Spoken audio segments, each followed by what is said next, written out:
ಕ್ರಿಸ್ತನಲ್ಲಿ ಪ್ರಿಯವಾದವರೇ, ಯೇಸುವಿನ ಸುಮಧುರವಾದ ನಾಮದಲ್ಲಿ ನಿಮ್ಮೆಲ್ಲರನ್ನು ಕೂಡ ಈ 7ನೇ ತಾರೀಕು ಜಾನ್ವರಿ ಮುಂಜಾನೆಯಲ್ಲಿ ನಿಮ್ಮೆಲ್ಲರನ್ನ ವಂದಿಸ್ತೇನೆ. ಎಲ್ಲರಿಗೂ ಶುಭ ಮುಂಜಾನೆ. ಎಲ್ಲದಕ್ಕಿಂತ ಮೇಲೆ ನಾವು ಈ ಒಂದು ಕಾರ್ಯಕ್ರಮದ ಹೆಸರಿನಂತೆ ಪರಿಶುದ್ಧಾತ್ಮನಿಗೆ ನಾವು ಶುಭ ಮುಂಜಾನೆಯನ್ನು ನಾವು ವಂದಿಸುವುದು ಬಹಳ ಉತ್ತಮವಾದದ್ದು. ಏಕೆಂದರೆ ಆತನೇ ನಮ್ಮ ಜೀವಿತದ ಆದಿಯು ಅಂತ್ಯವೂ ಆಗಿರುವಂಥ ದೇವರಾಗಿದ್ದಾನೆ. ಪ್ರೀತಿಯ ದೇವಜನರೇ, ಕೆಲವೊಂದು ಸಮಯದಲ್ಲಿ ನಾವು ಅನೇಕ ಉಪದ್ರವಗಳ ಮಧ್ಯದಲ್ಲಿ, ವೇದನೆಗಳ ಮಧ್ಯದಲ್ಲಿ ನಡೆದಾಗಲೂ ಕೂಡ ನಮ್ಮ ಜೀವಿತದಲ್ಲಿ ಅಸಾಧ್ಯವಾದಂಥ ಒಂದು ದೇವರ ಕೃಪೆ, ಅಸಾಧಾರಣವಾದಂಥ ಆತನ ಒಂದು ದಯೆಯನ್ನು ನಾವು ಕಾಣಲಿಕ್ಕೆ ಆರಂಭಿಸ್ತೇವೆ.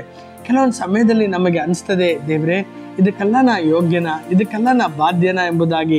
ಯಾಕೆಂದರೆ ನಮ್ಮ ಒಂದು ಯೋಗ್ಯತೆಗೆ ಮೀರಿ, ನಮ್ಮ ಒಂದು ಅರ್ಹತೆಗೆ ಮೀರಿ ದೇವರು ನಮ್ಮ ಮೇಲೆ ಕೃಪೆಯನ್ನು ಸುರಿಸುವಂಥದ್ದನ್ನು ನೋಡಬೇಕಾದ್ರೆ ನಮಗೆ ಒಂದು ರೀತಿಯಲ್ಲಿ ಆಶ್ಚರ್ಯ ಅನಿಸುತ್ತದೆ ಅಲ್ವಾ?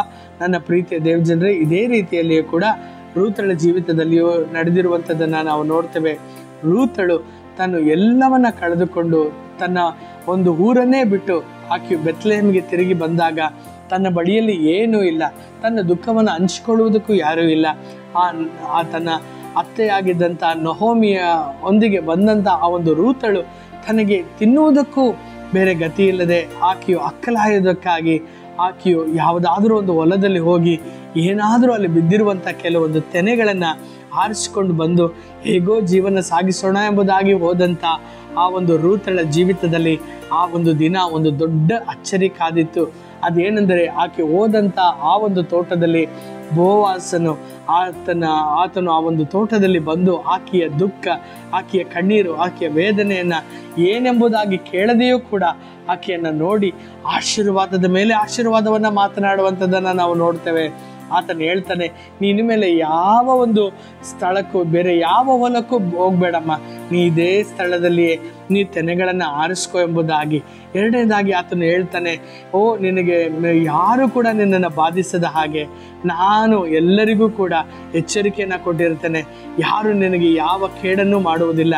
ಮೂರನೇದಾಗಿ ಆತನು ಹೇಳ್ತಾನೆ, ನೀನು ಕಷ್ಟಪಡುವುದು ಬೇಡ, ಬಾವಿಯಿಂದ ನೀರನ್ನು ಸೇದಿಕೊಳ್ಳುವುದಕ್ಕೆ ನೀ ಶ್ರಮ ಪಡುವುದು ಬೇಡ, ಇಲ್ಲಿರುವಂಥ ಕೆಲಸದವರು ತೆಗೆದಿಟ್ಟಿರುವಂಥ ಆ ಒಂದು ನೀರನ್ನು ನೀ ಕುಡಿದುಕೋ ಎಂಬುದಾಗಿ ಹೇಳಿ, ಆ ಕೆಲಸದವರನ್ನು ನೋಡಿ ಆಕೆಗೋಸ್ಕರ ಕೆಲವೊಂದು ತೆನೆಗಳನ್ನು ಕೆಳಗೆ ಚೆಲ್ರಿ, ಆಕೆ ಆರಿಸ್ಕೊಳ್ಳಿ ಎಂಬುದಾಗಿ ಹೇರಾಳವಾದಂಥ ಮನಸ್ಸುಳ್ಳ ಆ ಒಂದು ಕಾರ್ಯವನ್ನು ನಾವು ನೋಡ್ತೇವೆ. ಪ್ರಿಯರೇ, ಇದನ್ನು ನೋಡಿದಾಗ 2ನೇ ಅಧ್ಯಾಯ, ರೂತಳ ಪುಸ್ತಕ 2ನೇ ಅಧ್ಯಾಯ 10ನೇ ವಾಕ್ಯದಲ್ಲಿ ನಾವು ನೋಡ್ತೇವೆ, ರೂತಳು ಆಕೆಯು ಅಡ್ಡ ಬಿದ್ದು ಗೊಳಾಡಿ ಆಕೆ ಬೋವಾಜಳಿಗೆ ಕೃತಜ್ಞತೆ ಹೇಳುವುದನ್ನು ನಾವು ನೋಡ್ತೇವೆ.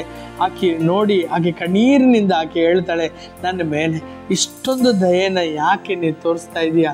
ನಾನು ಏನಂಥದ್ದನ್ನು ಮಾಡಿದೆ ಎಂಬುದಕ್ಕೋಸ್ಕರ ನನಗೆ ಇಷ್ಟೊಂದು ಕೃಪೆ ನನ್ನ ಮೇಲೆ ಎಂಬುದಾಗಿ ಆಕೆಯಿಂದ ತಡೆದುಕೊಳ್ಳಲಿಕ್ಕಾಗದೆ ಆಕೆಯು ಅತ್ತಾಗ ಆ ಬೋವಾಸನ್ನು ಹೇಳ್ತಾನೆ, ನಿನ್ನ ಜೀವಿತದಲ್ಲಿ ನೀ ಮಾಡಿರುವಂಥ ತ್ಯಾಗಗಳು, ನೀ ಮಾಡಿರುವಂಥ ಆ ಒಳ್ಳೆಯ ಕಾರ್ಯಗಳನ್ನು ನಾನು ಜ್ಞಾಪಿಸಿಕೊಂಡಿದ್ದೇನೆ, ನಾನು ಅದನ್ನು ನೆನೆಸಿ ನಾನು ನಿನಗೆ ಈ ಕೃಪೆ ತೋರಿಸ್ತಾ ಇದ್ದೇನೆ ಎಂಬುದಾಗಿ.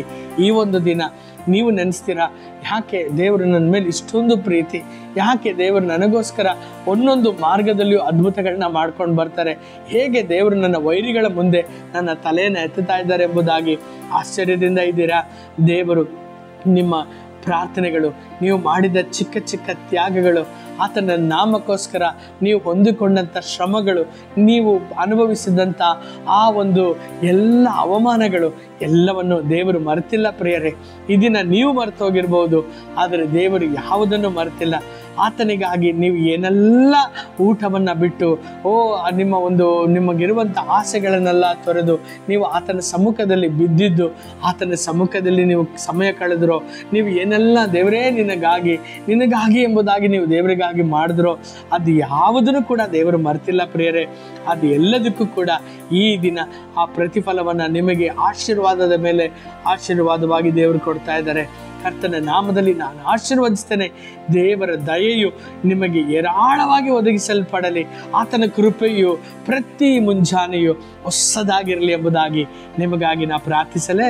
ತಂದೆಯಾದ ದೇವರೇ, ಯೇಸುವಿನ ನಾಮದಲ್ಲಿ ಈ ಒಂದು ಸ್ವರವನ್ನು ಕೇಳುತ್ತಿರುವಂಥ ನನ್ನ ಪ್ರೀತಿಯ ಸಹೋದರ ಸಹೋದರಿಗಳಿಗಾಗಿ ನಾ ಪ್ರಾರ್ಥಿಸ್ತೇನೆ. ಅವರ ಜೀವಿತದಲ್ಲಿ ಈ ದಿನಗಳಲ್ಲಿ ನೀ ತೋರಿಸ್ತಿರುವಂತಹ ನಿನ್ನ ಒಂದು ದಯೆಗಾಗಿ, ನಿನ್ನ ಕೃಪೆಗಾಗಿ ಸ್ತೋತ್ರ ದೇವರೇ.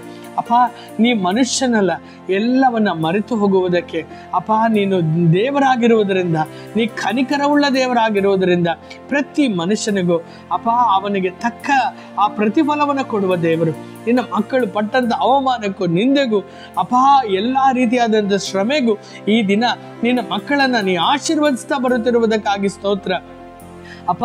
ನಿನ್ನ ಒಂದು ಕೃಪೆಯು ತಲಾಂತರಕ್ಕೂ ಇರುತ್ತದೆಂಬುದಾಗಿ ನಿನ್ನ ವಾಕ್ಯವು ಹೇಳುವಂತೆ ಅಪ್ಪ, ಇವರ ಮೇಲೆ ಆ ಒಂದು ಆಶೀರ್ವಾದ, ಸಮಾಧಾನ ಯಾವಾಗಲೂ ತಂಗಿರಲಿ. ಈ ದಿನವೂ ಕೂಡ ಒಂದು ಜಯದ ದಿನವಾಗಿ, ಕೈ ಇಡುವಂಥ ಕಾರ್ಯಗಳಲ್ಲಿ ಸಾಫಲ್ಯತೆ ಉಂಟಾಗುವಂಥ ದಿನವಾಗಿ, ಪ್ರತಿಯೊಂದು ತಡೆಗಳು ಮುರಿಯುವಂಥ ದಿನವಾಗಿ ನೀ ಆಶೀರ್ವದಿಸೆಂಬುದಾಗಿ ನಾವು ಪ್ರಾರ್ಥಿಸ್ತೇವೆ.